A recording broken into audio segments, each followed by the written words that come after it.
Good afternoon, good evening, and even good morning, everyone. I'm Matteo Bianconi from the University of Birmingham. I'm a postdoctoral researcher in extragalactic astrophysics. And today we're going to see some interesting insights on the physical processes that are involved in galaxy evolution. But before entering the actual talk, I would like to thank the AstroSoc at the University of Birmingham for allowing us to have this nice event, sort of like bring back some normality and discuss some science in this rather interesting times. And so as the announcement was made to us at the university, I've decided to take the challenge and take the first letter of the quarantine talk, so I decided to take the cue. So today I'm going to talk about, as I said before, galaxy evolution and in particular quenching of galaxies. To see what that means, and hopefully this will be of interest for you, in particular because it's a rather active field in which Birmingham is producing quite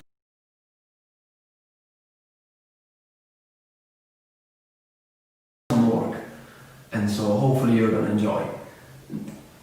I cannot start the talk without introducing also some of the collaborators that we have here in Birmingham. As I mentioned before, I'm from the extragalactic group at the School of Physics.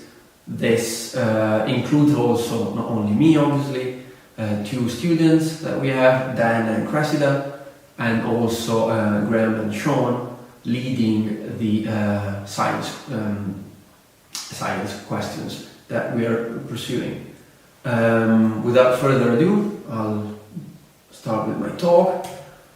Actually, a word of warning before starting with the proper science. As I mentioned before, I'm from the extragalactic part of the group, and what that means is that the science and the physical processes that we'll see today are involving scales and objects that are outside our own galaxy, so we'll leave our neighborhood and go in at a rather distant parts of the universe.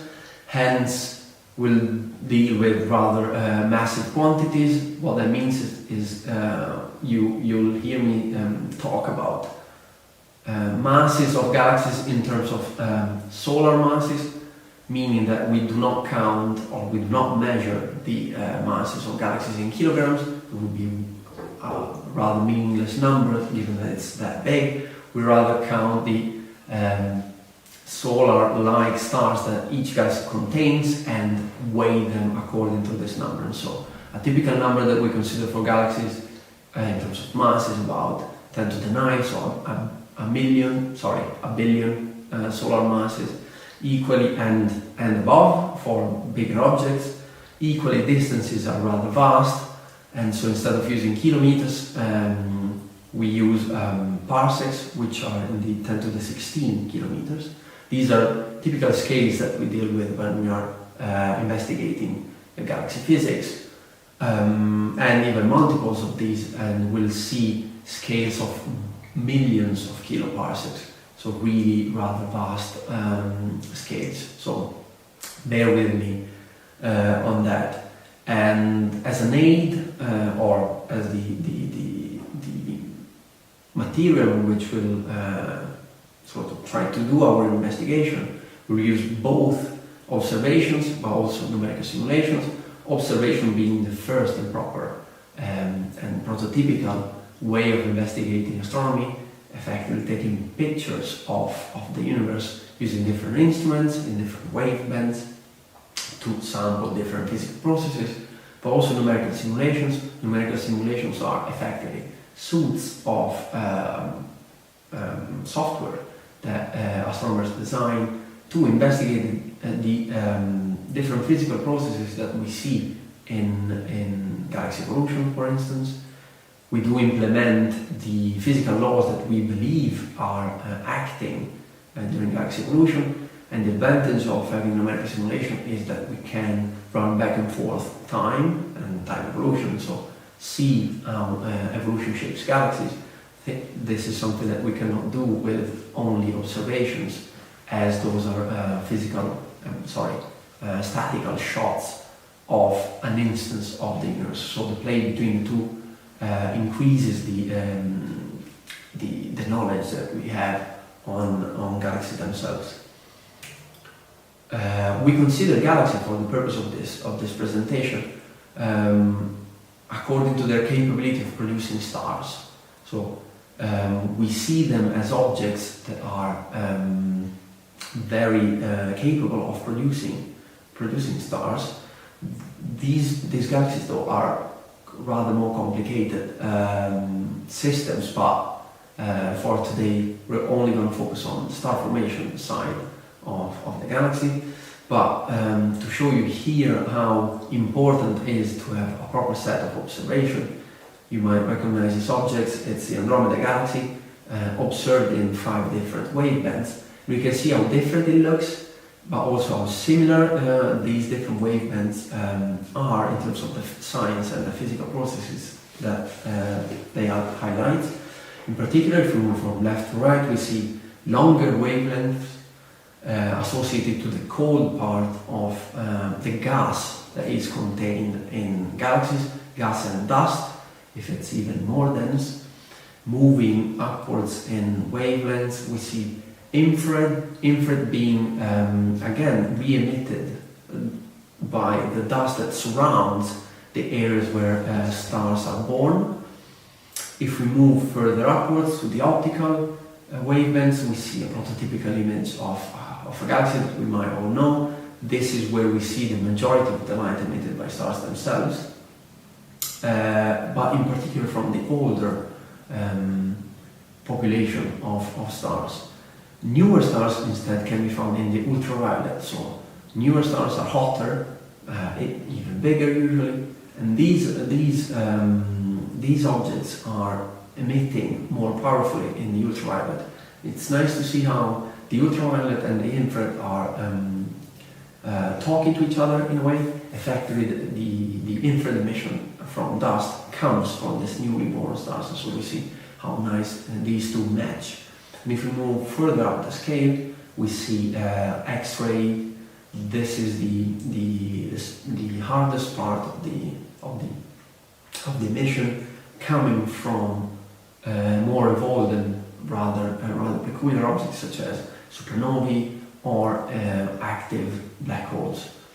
But this is just to show you how different a galaxy looks like according to the wavelength we use, and also how star formation sort of like is arranged in a prototypical galaxy. But we want to keep it simple, so for today we're just gonna see galaxy as a whole to some extent. So at the first instances of the universe, we do only have effectively diffused gas, hydrogen usually, in bigger or smaller clouds. If the conditions are right, this gas will begin to collapse. And as collapse occur, again, if the conditions are right, we'll start to see stars being born. And if this process can sustain itself for long enough, we'll eventually, again they're simplifying as this animation shows, end up with a galaxy again, a spiral one in this case. And so first principles are quite simple. We do have, assuming that the conditions are right, gas that can be found in the universe will collapse to form stars that will arrange themselves in a galaxy. Now, you might know galaxies are not only spirals though, as you might know. So far we've seen only spiral type, but the other main family of objects is again classified by their morphology. So instead of being spiral, we call them spheroidals or ellipticals, given that their morphology is indeed of that shape, so more roundish and without any spiral arms. So these two are the main types of galaxies that we do find in the universe across its extent. There are plenty of objects of different sizes and of more peculiar also morphology, but for today we'll focus on these. I think one of the next talk of this series, of the quarantine talks from Sean, will shed some light on some interesting diffuse galaxies. But again, for today, we'll focus on these two main objects or classes of galaxies. And not only these two are different by the morphology, but again, as you can see, the color is different. So the spiral looks bluer, whereas the spirals look rather reddish. This is a hint that the main population of stars between the two is different. So bluer means younger stars, so more recently formed, whereas red stars mean formed in a previous time, and so suggesting that there is no longer active star formation. So no longer stars are produced at a significant rate, as or at least when we observe the galaxy.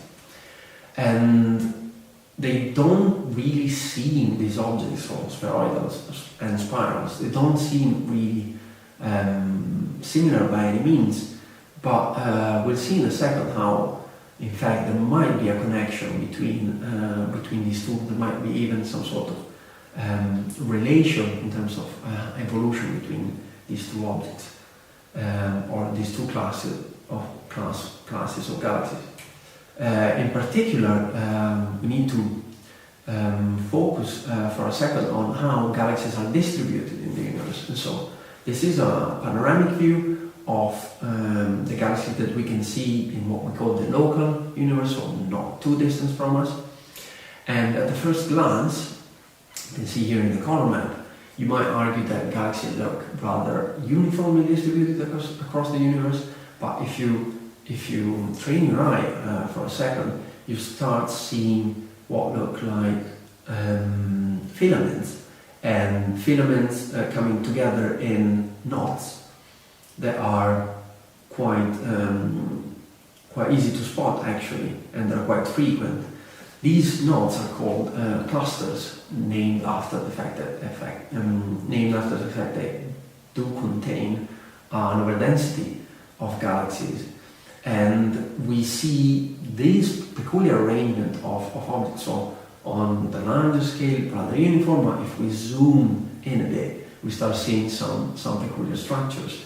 And we do see this behavior also in numerical simulations. So now we start seeing this tool here in the animated insets, where we see effectively a chunk of our universe simulated with the Millennium simulation, where we see again in 3D and with a small flying eye how galaxies tend to arrange along these filaments, which are or can be joined together and ending up in this rather vast overdensities of objects that we do call clusters. And so there seems to be this rather peculiar arrangement of galaxies in the universe. And if we, for instance, take a picture or an image of these objects, in this case with the Hubble Space Telescope on the right, we see something very peculiar. Galaxies in clusters seem to be, again, of the spheroidal type, rather massive, you might agree, red, as we saw before. So the prototypical spheroidals that we saw, whereas a galaxy in isolation, as you can see on the left side, is spiral, maybe smaller even, and definitely different from the majority of the galaxies that are populating the cluster.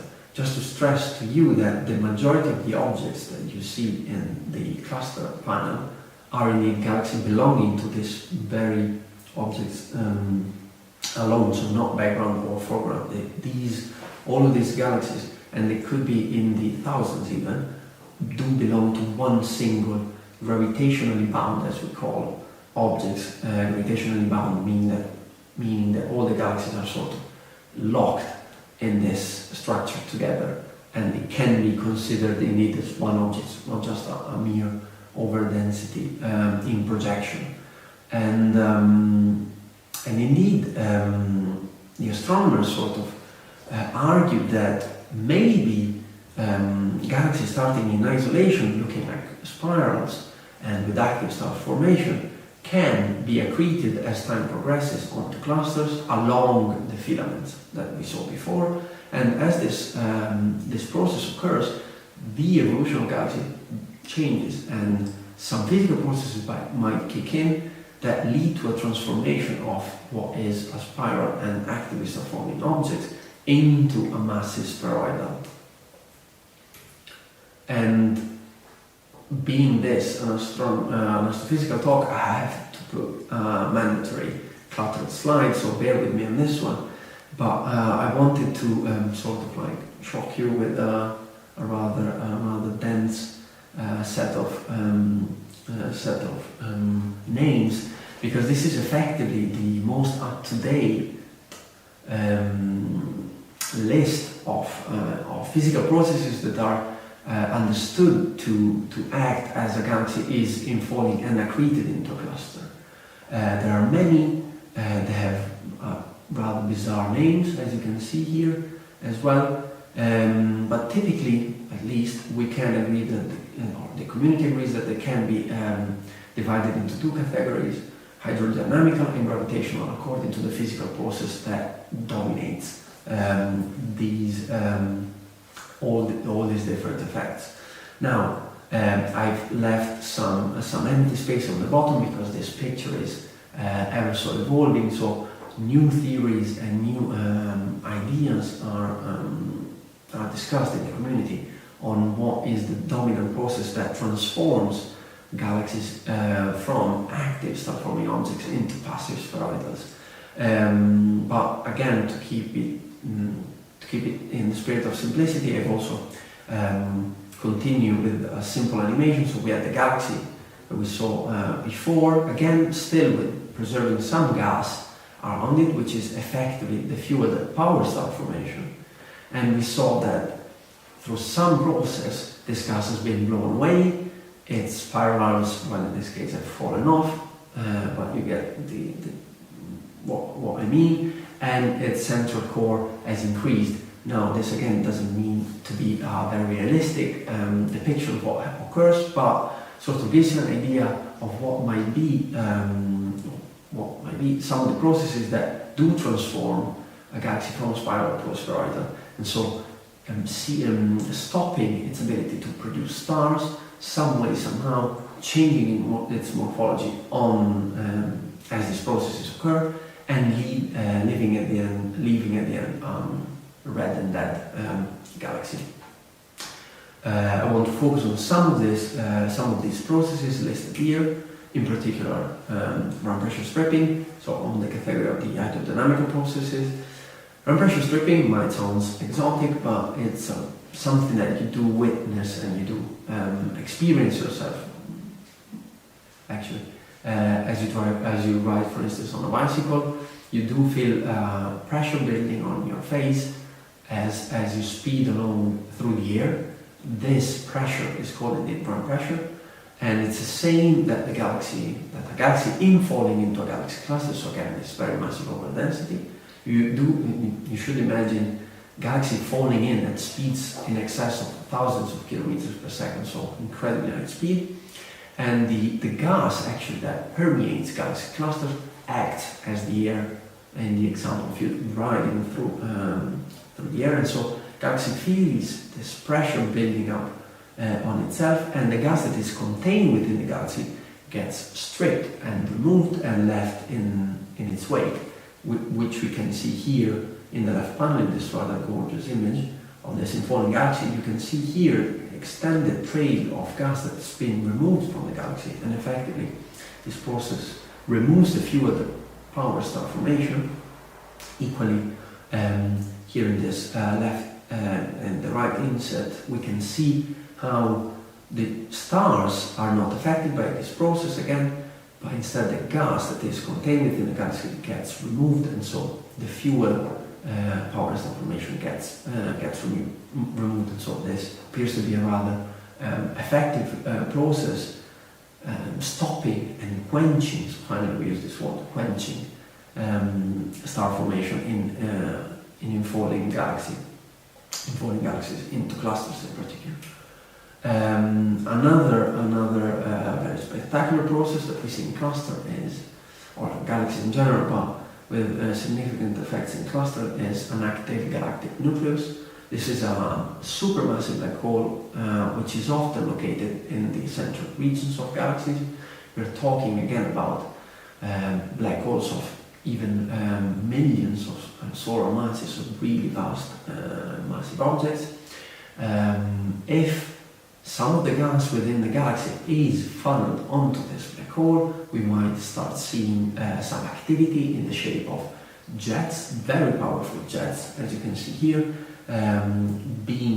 shooting upwards and outside of the galaxy, again extending for sizes well beyond the galaxy itself, and impacting not only the galaxy because of effectively a snowplow effect. So you can see here this jet clearing off the gas as the jet itself is moving through it.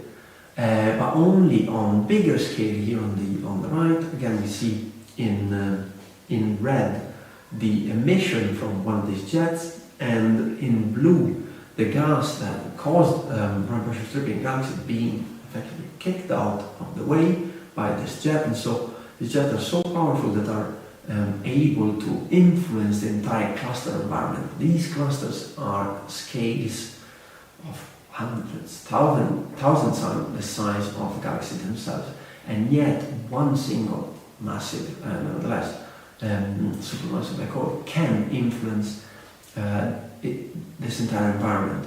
It's crucial again because the snowplow effect and this effective injection of energy from the black hole into the surroundings of galaxies kicks out, removes, heats the gas that is was set to collapse onto the galaxy itself, and so removing again the fuel that powers star formation. So as we're seeing, all of these processes can indeed affect the ability of a galaxy to produce stars. And moving again to slightly bigger scales, we see here what is known to be a merger shock. So if a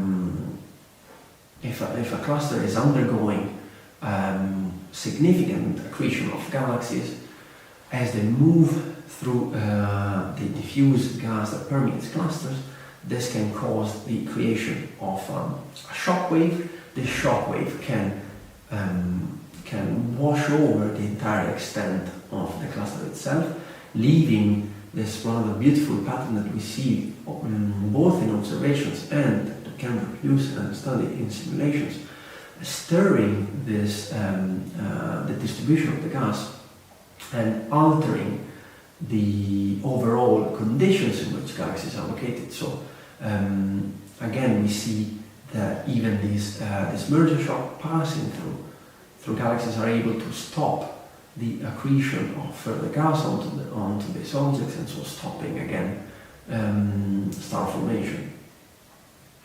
Interestingly, actually, in this observation, we can see these two cavities here that are understood to be inflated by a very powerful black hole that sits in the very core of the central galaxy located in the central part of this cluster. And so again, we see effectively, or we start to build a bigger picture that sort of is galaxy evolution, in particular in clusters.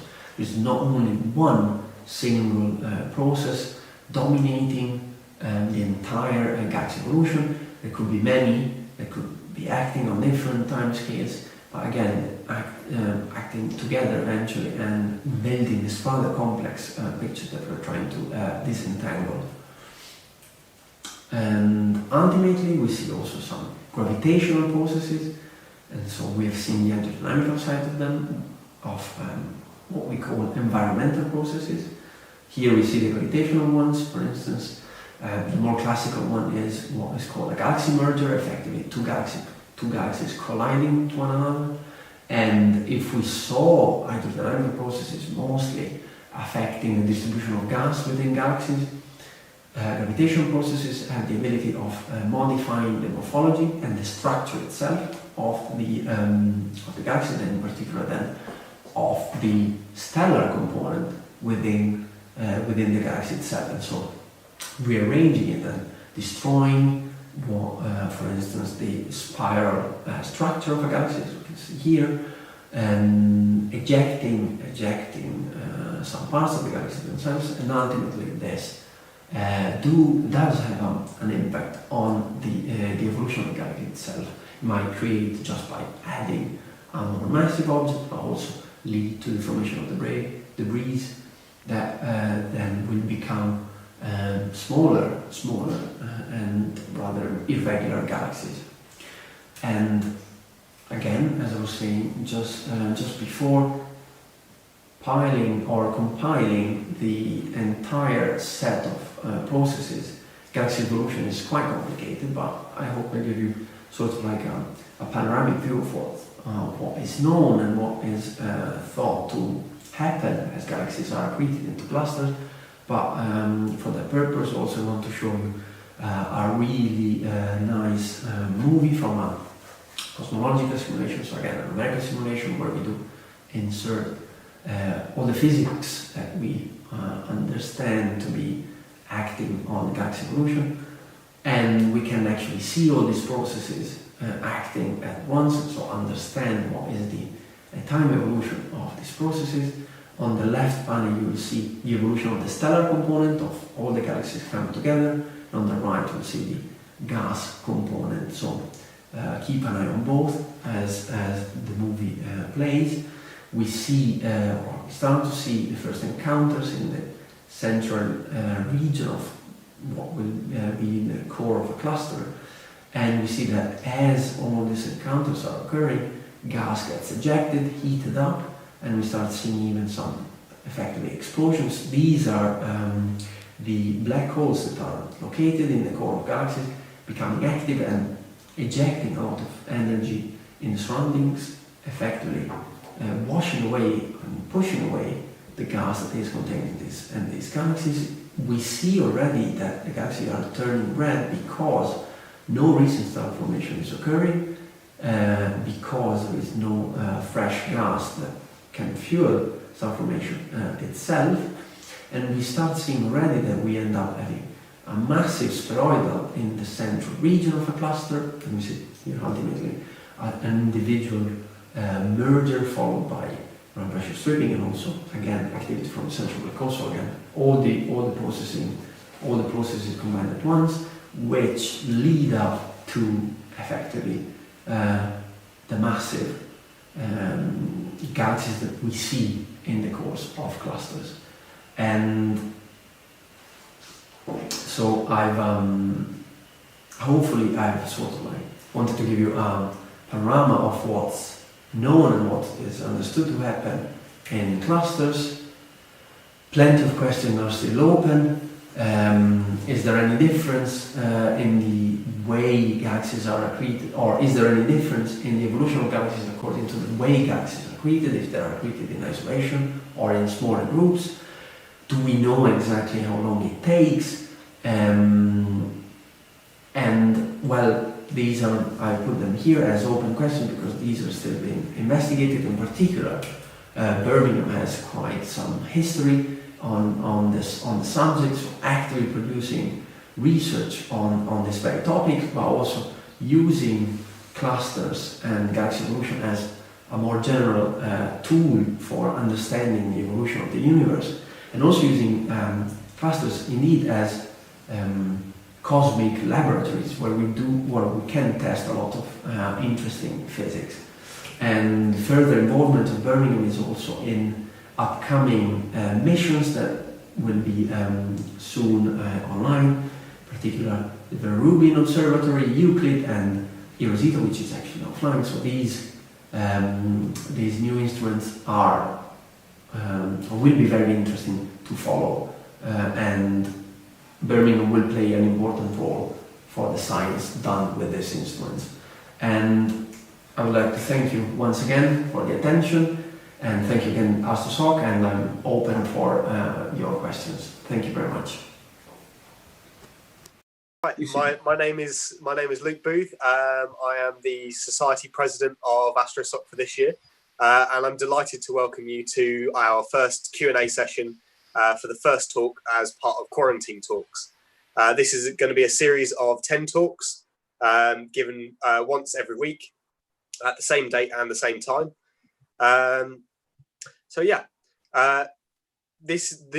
Zoom call that or the Zoom webinar that you're on at the moment gives you the opportunity to ask some questions to our speaker each week. This can be done by typing your question into the Q&A chat, which will then be picked up by some of our committee members, who will then ask these questions to our speaker of the day. So without further ado, I will introduce Anne Wesher, our outreach officer, who has helped put this fantastic event together. And I will also introduce Eleonora as well, our events officer, who is also very much involved with this, and Matteo, our speaker, who has given a fantastic talk for us. Here we go. Thank you, Luke.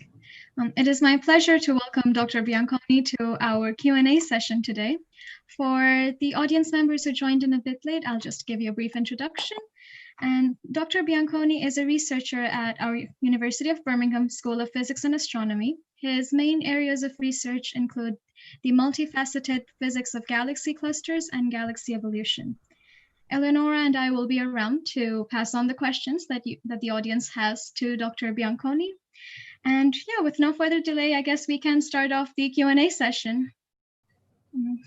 While we wait for the audience to maybe type in their questions or think them through as they type in, I have a couple of questions. And so one of my questions is, since we heard a lot about galaxy quenching with your talk, I was just wondering, is there any, do we know the time scale that it would take for the Milky Way galaxy to quench, or will our galaxy eventually quench, or something along the lines of that? There are there are some numbers flying around that you might sort of consider realistic. You have to, it's as always a matter of definitions, especially in astronomy. The galaxy that I showed you do produce stars at a rate which is rather significant, but this still means a couple of stars are born every year, so it's not much. Now, if you pile this on to cosmological scales, then you end up with the millions we have. So just to keep this in mind. Having said that, our own galaxy is considered star forming, and yet it produces 0.1, 0.2 stars per year. So it's not much, even in cosmological standards. And so some would say that the Milky Way is almost not star forming at all already. So there is a bit of as always, debate on what's going on. Having said that, the processes that I've showed you do tend to take, so let's say in a very efficient cycle, a galaxy would transition from being star forming to passive in some billion years, 1 to 2, maybe a bit more. So we are dealing with effectively a significant fraction of the age of the universe. Some processes, so for instance, a cycle of run pressure stripping lasts 1 billion year usually, and that is almost considered fast. So for again, in the scale of that we are dealing with. So these are just some numbers that we're playing with. Yeah.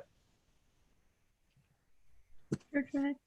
I guess following up from that question, I'm assuming galaxy quenching would be quite a useful tool to help understand the evolution of the universe, especially in a cosmological perspective, for instance, leading up to the Big Bang, or how the universe is going to evolve in the future.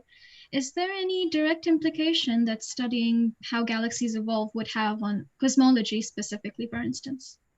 Given it's what started it all.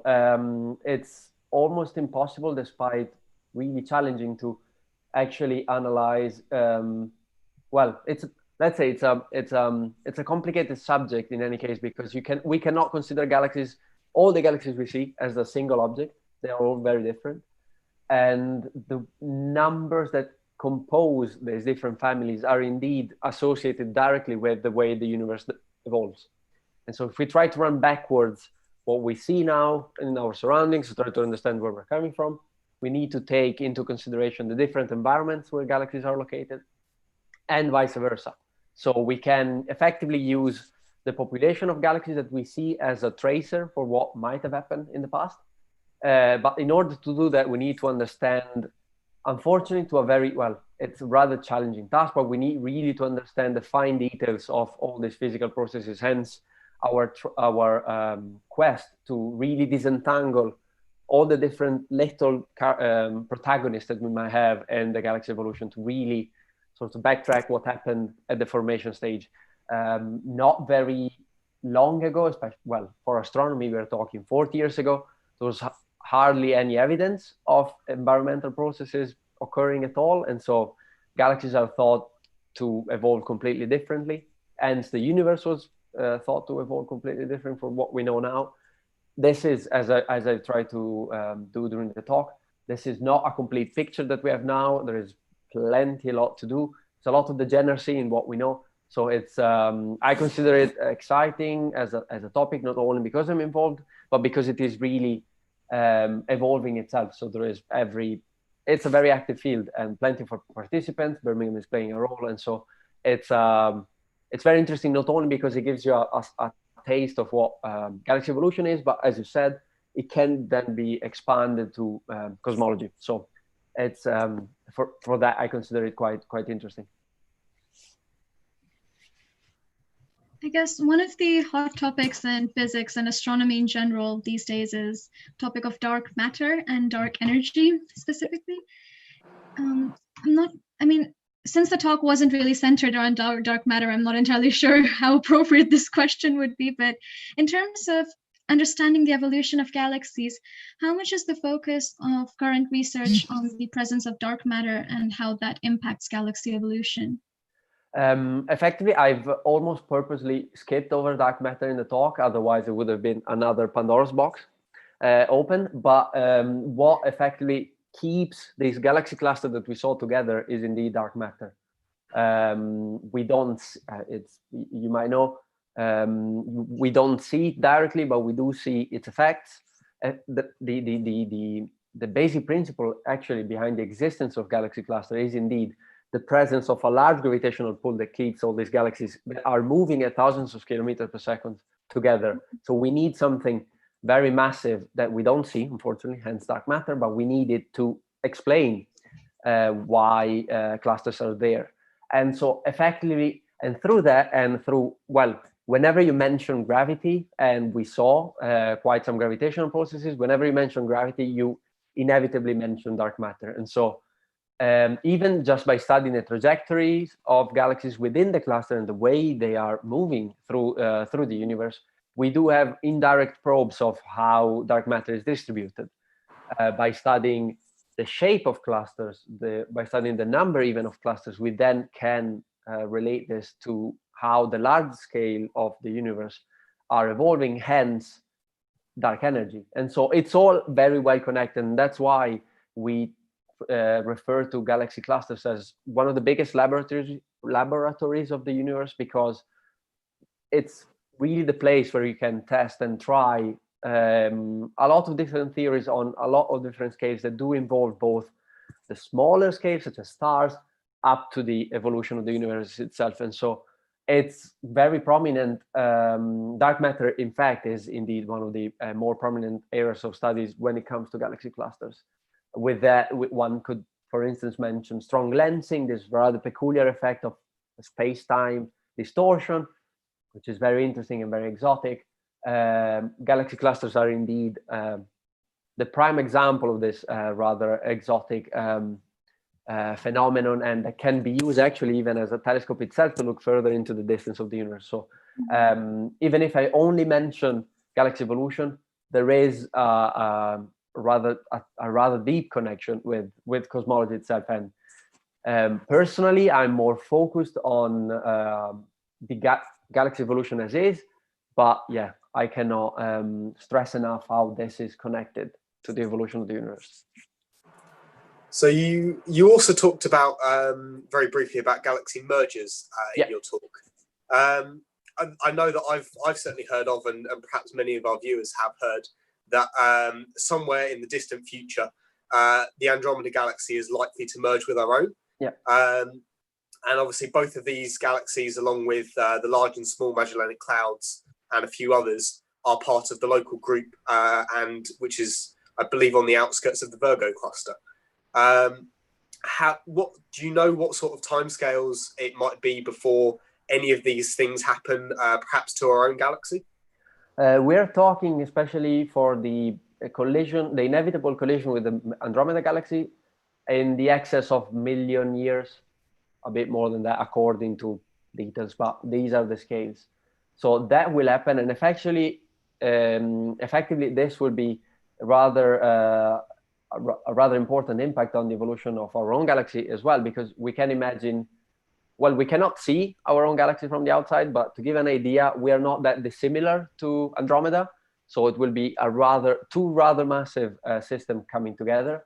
And as we saw, once this happens, the structure itself of the participant of this encounter will be forever changed. And so it is to be expected that both galaxies will lose their spiral arms and get rearranged. Some bits of these two galaxies might be ejected even, and we do think if we leave some more time pass after the first encounter, potentially a further subsequent encounter might happen. And the idea is that at the end of all of this process, once the dust has settled, we might end up having one single massive spheroidal galaxy.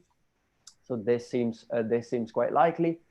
Just to give an idea, if some of us will still be there at that point, possibly not much will be changed for humans. Probably just the night sky will look slightly different, maybe a bit more populated, but we need to remember that these scales are so vast that there won't be any star-on-star collision. So there won't be like effectively stars touching. It will be like two very void systems coming across one another. So, but the gravitational pull of all these stars and the dark matter that sort of like holds them together will cause the change in shape. So it will be a gentle yet rather impactful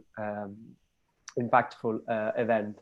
As you mentioned, some smaller galaxies that we have in our surroundings, it's not unlikely that we will eventually merge with those at some point.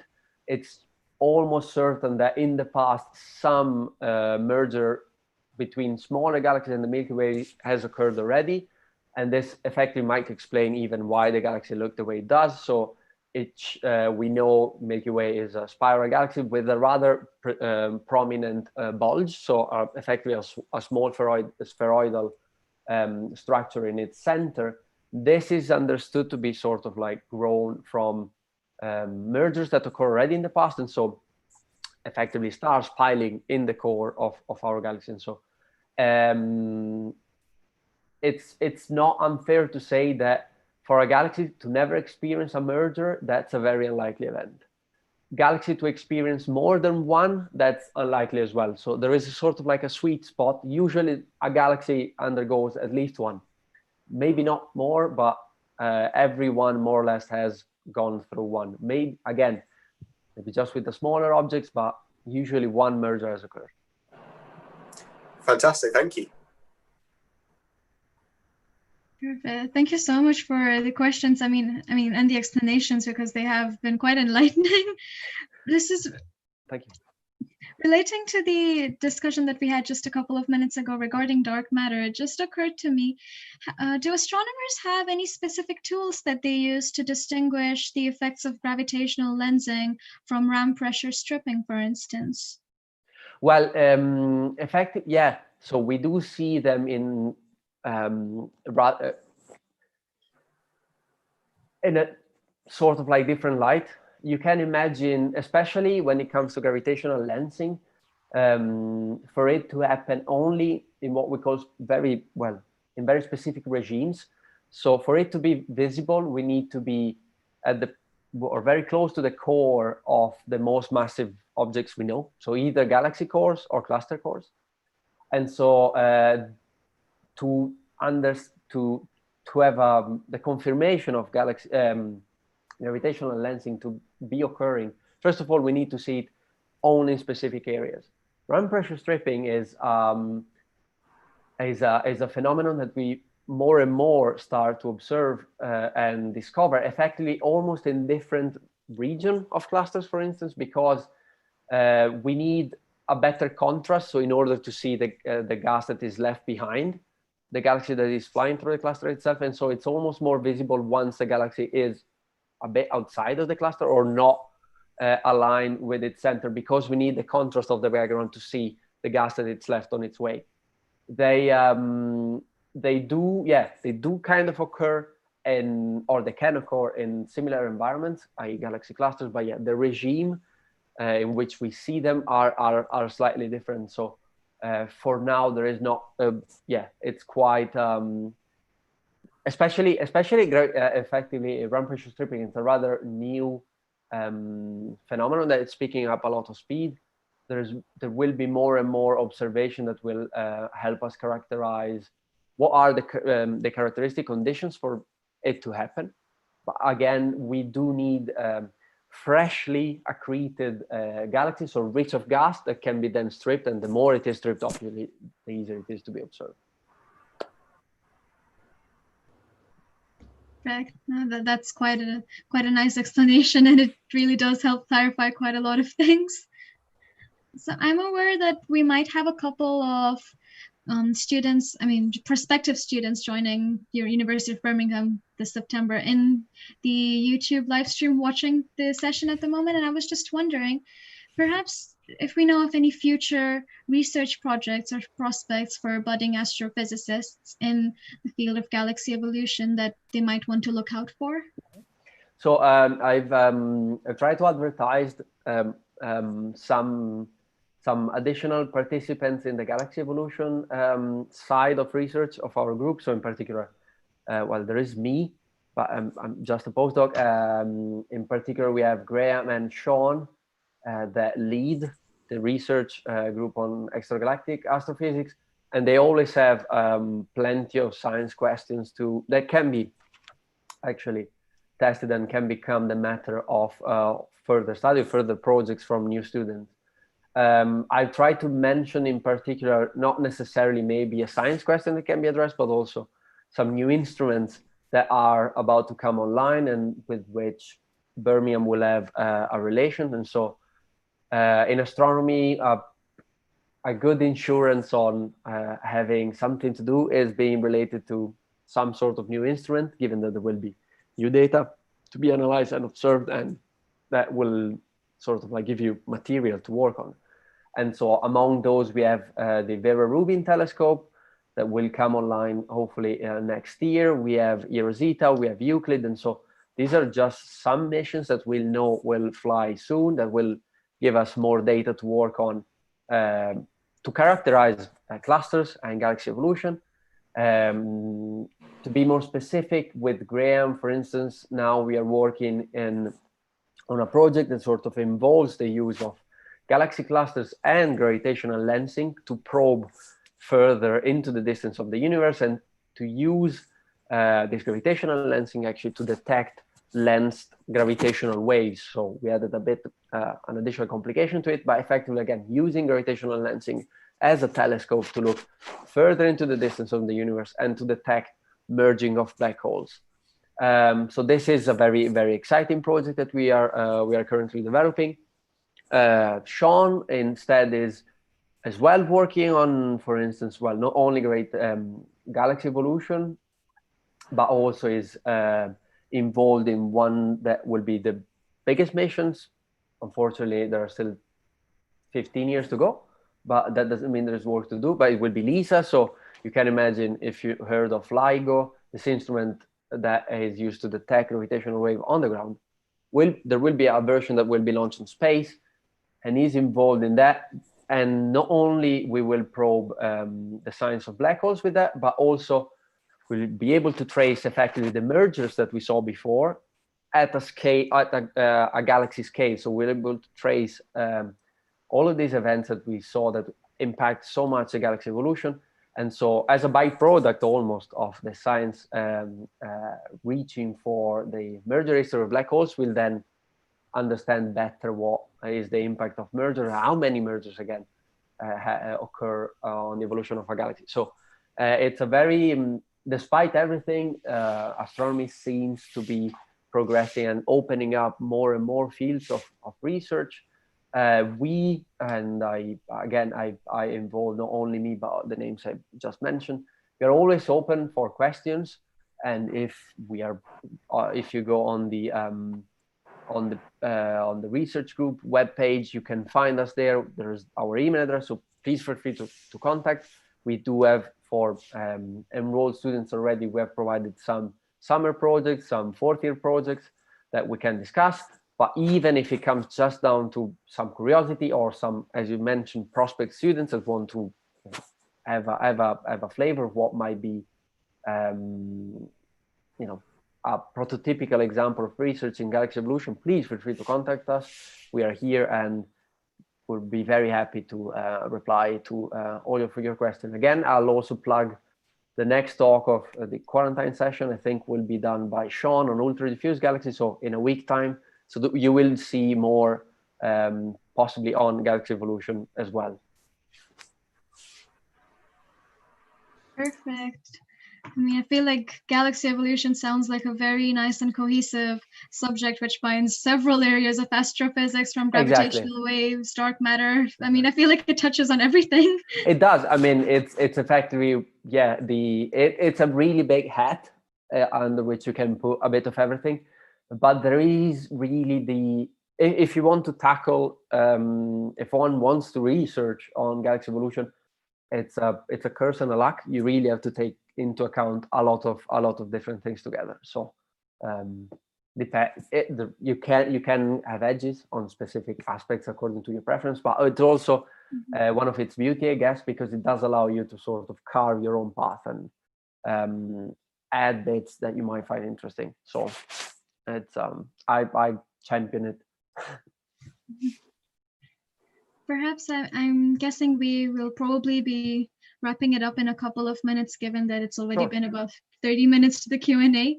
But I guess just as we can have a couple more conclusion questions, but if not, maybe I have one final question that I can ask if everyone's okay with it. Perfect. Perhaps you can, it would be nice if you could perhaps just share anything about how you found your journey into astrophysics and how you found yourself particularly interested in galaxy evolution. It sounds a bit silly, but effectively through friends, when I was a bit younger, I've sort of got the taste of a bit of astronomy through simply a telescope, as many of us do. And something sort of resonated with me, even if I didn't know exactly what it was. But I've decided through the course of study to give it a try. Obviously, there is the need of some sort of passion for some mathematical aspects and some physics aspects, so that cannot be excluded. But I want to stress again, it's such a vast field, and it's such or at least to me, the attractive part was the freedom in which you can apply physics. It's effectively pure physics applied to what I consider a very interesting subject, but it is physics nevertheless. So we're really playing with the nitty-gritty details of physical laws. But I've so through my studies in Italy, I was lucky enough to have to live close by a department that did have a bachelor course in astronomy and a master degree in astrophysics as well. So that opened up the possibility of me testing if I really liked astronomy, and that was the case, and so I've progressed into a PhD in Austria. And through there, actually, I've started dabbling with galaxy evolution. At first, I was researching clusters as a whole, and in particular their shape. So how their triaxiality can tell us about the way they form. But through my supervisor back then, I've started working with more data and more data in particular about star-forming galaxies. And so through that, I've effectively built my connection with Birmingham. And it was a quite swift decision to move from my PhD into here and to participate to the Locus survey. Locus is the name of the data set we are using that is led by Birmingham. And so it's effectively a really vast set of data that includes 30 galaxy clusters observed in very many wavebands. And so there was space and will to progress on the galaxy evolution using this data set, and I've been lucky enough to be asked to participate and so on. I've ended up on doing effectively what you saw in the talk. But again, this wants to be an advertisement again for the fact that I particularly appreciate the freedom that you might find in astronomy. There's a lot of space to test and try different areas, and you can jump between rather vast, rather different topics almost seamlessly and by accident. And so I particularly appreciate the freedom that this field has because of this reason. And so I've encouraged again students that might be curious to contact us, and just to if you have any question, please feel free, because it's almost impossible to explain in a very, I'm Italian and very talkative, but it's also like a true testimony of how vast astronomy is and how much one can get lost in and how many different sides can be tackled. Birmingham itself, even if we are not the biggest group there is doing so much different research. Hopefully it's just serving as an inspiration to prospect students. So even if it's rather challenging times, please feel free to contact us if you have any questions, and we're happy to respond. Brilliant. Thank you, Matteo. I think that probably concludes our Q&A session for today. So thank you for joining us. Thank you for everybody for coming along and watching these sessions. If you've enjoyed them, there'll be another one next week. And you can catch the recording of the talk and hopefully of this Q&A session online on our YouTube channel as well. There we go. That's it for today. Thank you. Thank you very much.